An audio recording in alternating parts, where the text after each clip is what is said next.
My name's Patty Upton, and I'm most recently from Salmon, Idaho. Our Jeep is a 1966 CJ-5, and she was christened the sand ship SS Discovery after one of Captain Cook's vessels of the 1700s. The most unique feature of my vehicle would be that she's in the Guinness Book of Records for the first all-land crossing of the Darién Gap of Panama and Colombia, all on land. There's been many vehicle expeditions through the Darién Gap. A lot of them all went by boat. We crossed rivers, we never traveled up or down them. 741 days to go 125 miles. I don't think we could ever live without the vehicle. Oh, I'm gonna have to say something here. I always say we, but Loren passed away in August. And so there's still we here.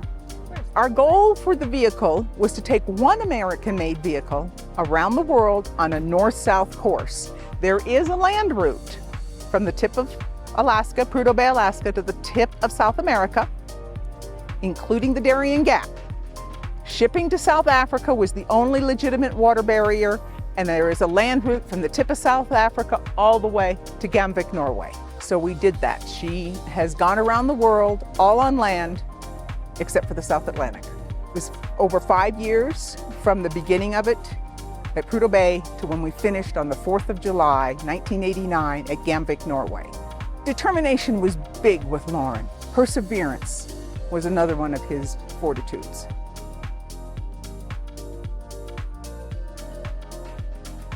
Well, I'm planning on taking it to other Overland Expos, to the Bantam Jeep Heritage Festival, the Toledo Jeep Festival.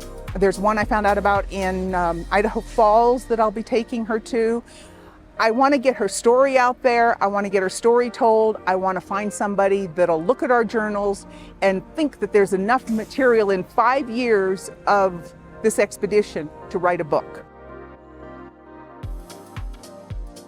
The Crest Loren designed, he and his son formed the company Upton and Son Expeditions. It never really did anything other than the two of them. That was it. It was just he and his son Wyatt. Wyatt never helped, he never participated in an expedition. He was always behind the scenes helping out. But there's a lot of symbolism in here, and unfortunately I didn't bring my cheat sheet that Loren gave me as to what it all means. Going through Africa, we went ahead and painted the words Jeep on there. She's a capital letter Jeep. If you'll notice that's one of the older ones. That was because there's so many off-road four-wheel drive vehicles in Africa, and the first thing you say is we're driving a Jeep. They say, what kind of Jeep? Land Rover Jeep, Toyota Jeep, what kind of Jeep? I said, no, it's a Jeep. We were even talking to some government officials in Zaire, and they were sitting in a Jeep, and they wanted to know what kind of vehicle we're driving. I said, it's a Jeep. He said, what kind of Jeep? I said, it's a Jeep. And he kept questioning me, and I finally walked over to his vehicle and I pointed to the words Jeep, and I pointed to the words Jeep. I said, it's a Jeep. Oh, okay. 713 is a number that's important to Loren. I don't know the complete significance of it, but he would not sign a birthday card without putting 713 on it. We have a 9,000-pound Ramsey power takeoff winch, so it ran off the transmission. We had 4 forward gears on the winch as well as a reverse. Yeah, it was probably the best thing for the Darién Gap because she was winched through the Darién Gap. She didn't necessarily drive her way through the Darién Gap. Loren was 6 foot 4 inches tall. Because the curvature of a Jeep windshield blocked his vision when he was sitting in the driver's seat, he cut the hard roof off and raised it 4 inches. That's why there's this big black strip here.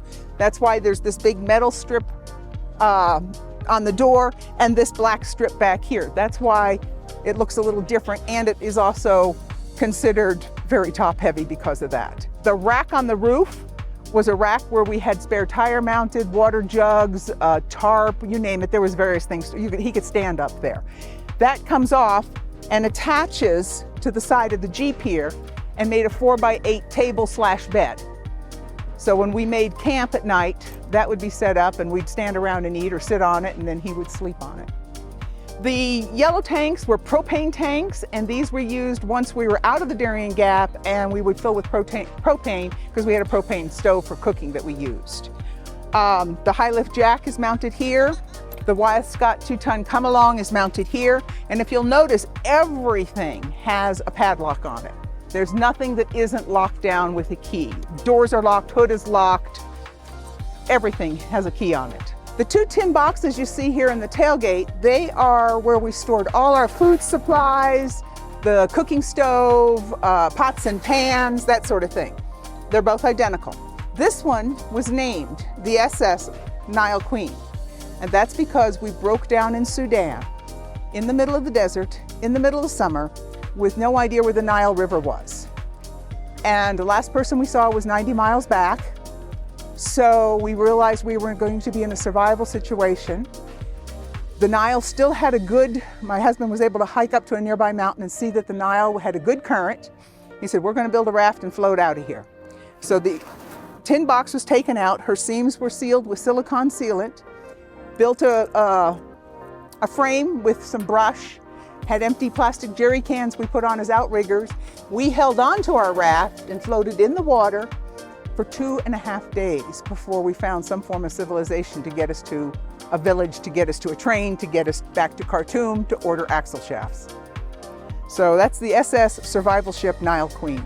The inside is made up so that we could actually sleep inside. These 2 boards are just pinned in there. They turn around and slide forward and sit on a ledge. So you've got solid bed from that side and then across the back. Being 6'4", Loren had to sleep cattywampus in there. I could sleep pretty much lengthwise. Wasn't the most comfortable, but it was definitely better than some of the alternatives. When I was talking, the 2 boards from the back that come around, they would sit on this ledge, and this would all be, and the seats fold forward, this one and this one, to make room. And then there's actually another piece, this little yellow board kind of goes in there also and makes a little bit more room. It's pretty stock. There's nothing, the only thing that Loren did with this is he put a 4-speed transmission in it. It came with a 3-speed. He did go with a 4-speed. And he put a electric fuel pump on there. And he put a Raycor water fuel separator in there to separate the water from the gas, because you never knew what kind of gas you were getting. Other than that, the inside is pretty much stock, and so is the rest of the Jeep. He had big pockets he sewed on the doors, and whatever we couldn't find was always in the pocket. The gas tanks, he has 2 gas tanks under the 2 front seats. They hold about maybe 11 gallons apiece.